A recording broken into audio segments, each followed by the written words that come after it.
Hi everyone, I'm Cheryl Mahoney and I blog at marvelloustales.com or Tales of the Marvelous about books and writing. Today I'm here to talk about the most famous book from one of my favorite authors. My favorite author is Ellen Montgomery, and most of the time I have to clarify to people she's the one who wrote Anne of Green Gables, and then they go, oh, her we know. So I have recently started rereading the Anne of Green Gables series, which is in fact 8 books, and I can never start and just read the first one. I always feel that I have to read the entire thing.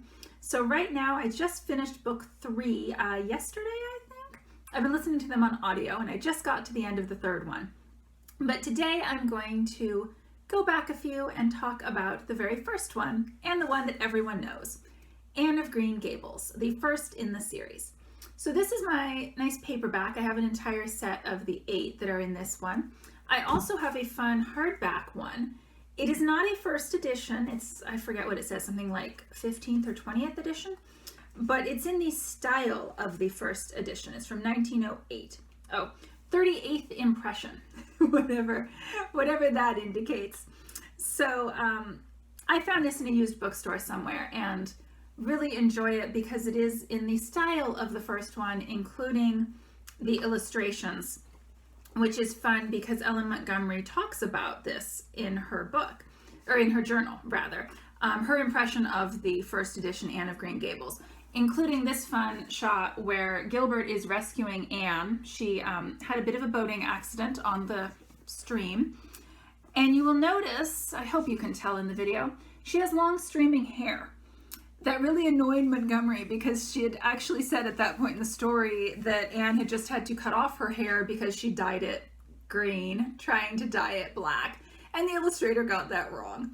So that was kind of a fun little bonus to owning this particular copy. So as you're probably gathering by this point, I'm kind of a big Ellen Montgomery fan. I've read her entire journals, well, her selected journals. I've read the entire journals that have been published. And I've read Anne of Green Gables 4, 5, 6 times. I honestly don't know. I think it must be at least, this has got to be at least the 4th time through. So the story is about Anne, who is an orphan and is mistakenly sent to Green Gables. Marilla and Matthew Cuthbert intended to adopt a boy, and Anne was sent instead. But they just don't quite have the heart to send her away. And that turns out, of course, to be a very, very good decision because they end up loving her dearly. But she arrives as sort of an awkward, very redheaded, which at the time she hated. Now I think red hair is, I don't know if it's fashionable exactly, but it certainly is not a negative. But at the time she hated it. And prone to big words and flights of imagination and getting into scrapes. What I found funny reading this, I think I noticed this on a previous read through, but I was noticing it again here as well, that Anne is not actually that child on the cover for very long.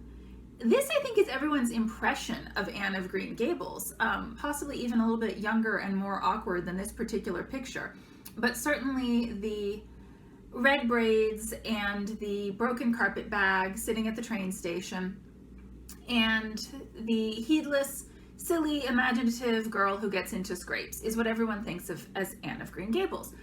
But really, she's grown up by the end of the book. I don't know exactly how far. I was listening to it on audio, so I didn't particularly notice.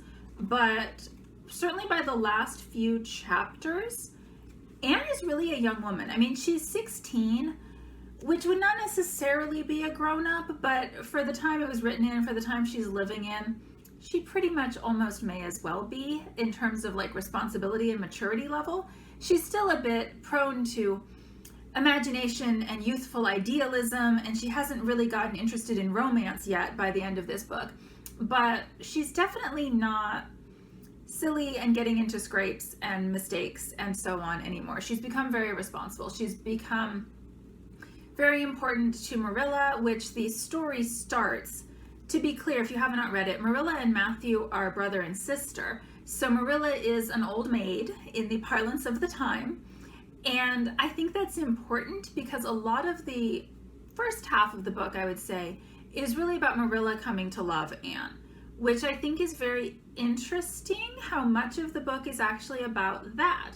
And I think it's interesting to know that at the time Montgomery wrote this, she wasn't sure if she was going to end up an old maid herself. She was flirting, sparking. I'm sure she wouldn't have called it flirting. Yeah, maybe she would have. She would have internally called it flirting. She wouldn't have probably called it that to other people. With the man she would ultimately end up marrying. But they were not engaged at the time she was writing this. They were by the time it was published, but when she wrote it, they were not. And Montgomery's situation was in some ways not that different than Marilla'S at the beginning, at least potentially, where she's in this very small town on Prince Edward Island, loves her town, loves her house, but is very isolated. And Montgomery had some marriage prospects. Marilla, that had passed. There's never any romance for Marilla in this series. But Marilla, at the beginning of the book, has grown very hard and cold and can't stand sentiment and can't express her feelings, and really you get the sense that there's a lot missing from her life, and Anne comes and really changes things. And I think you can see an element of Montgomery being afraid that that could be the life she would end up in. It's not the life she ended up in, but when she wrote this, she didn't know that.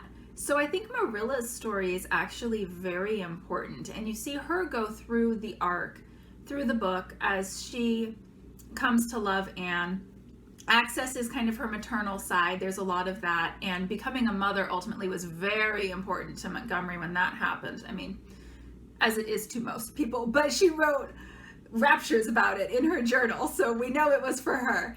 And so I think it's easy to project backwards that at the time she was writing this, she wanted to have children. She was thinking about what the difference that would make in her life, and so she put it into Marilla'S life.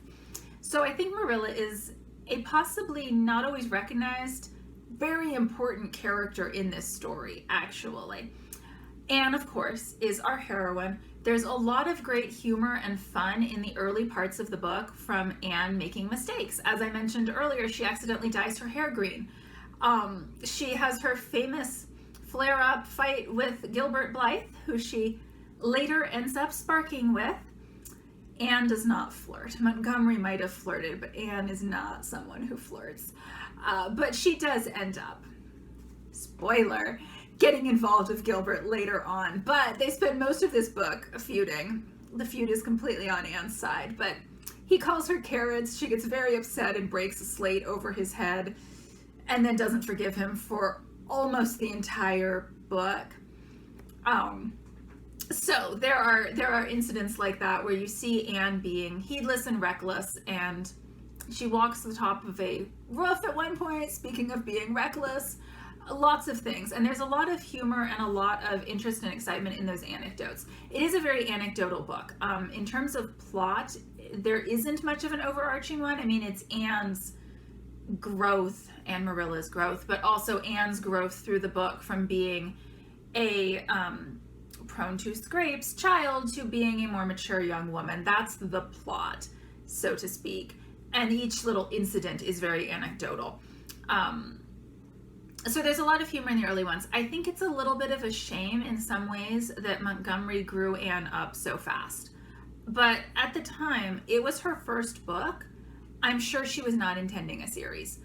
She didn't know she'd be able to sell one. She did not have any expectation of writing more books about Anne. She says when she writes book 2 that her publisher demands it. It wasn't because Anne of Green Gables was so popular. She didn't plan a sequel. So I think she wrote the arc as one book, that there was nothing further to do with Anne at the end of this book. We know she'll probably get together with Gilbert eventually. She's done her maturing. She's found her place in her community. We did it all in one book. She keeps going for 7 more with some interesting, some of those books are more successful than others in how she handles it. And it's interesting how she handles writing 7 more books about a character who was supposed to be done in 1. But that's something I'll save for future reviews if I review the later ones, which I plan to. So we'll see if I get to it. So in a way, I think it's a shame that we didn't get more time with, I keep saying prone to scrapes, but that really is the best way to say it. Prone to scrapes, younger Anne. she's much older in like every sense of the word by the end of this book. So it's a satisfying arc, but knowing there's more, I'm like, oh, we could have spent longer on her childhood, I think. So that probably covers most of the thoughts I wanted to have or wanted to share about Anne of Green Gables. I will come back with more, probably, discussing Anne of Avonlea is book 2.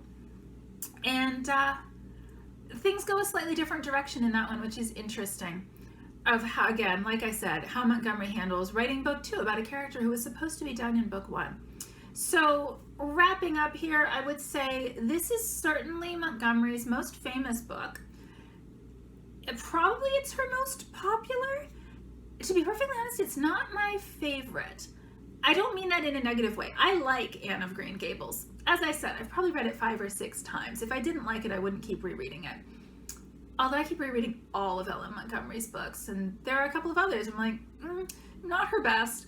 And I wouldn't say that this isn't her best. Well, I guess I would say it's not her best, but it's not her worst either, is what I'm trying to get at here. But it's good. I like it. It's not a bad place to start with Montgomery if you have not read anything, and all you know is that she wrote Anne of Green Gables.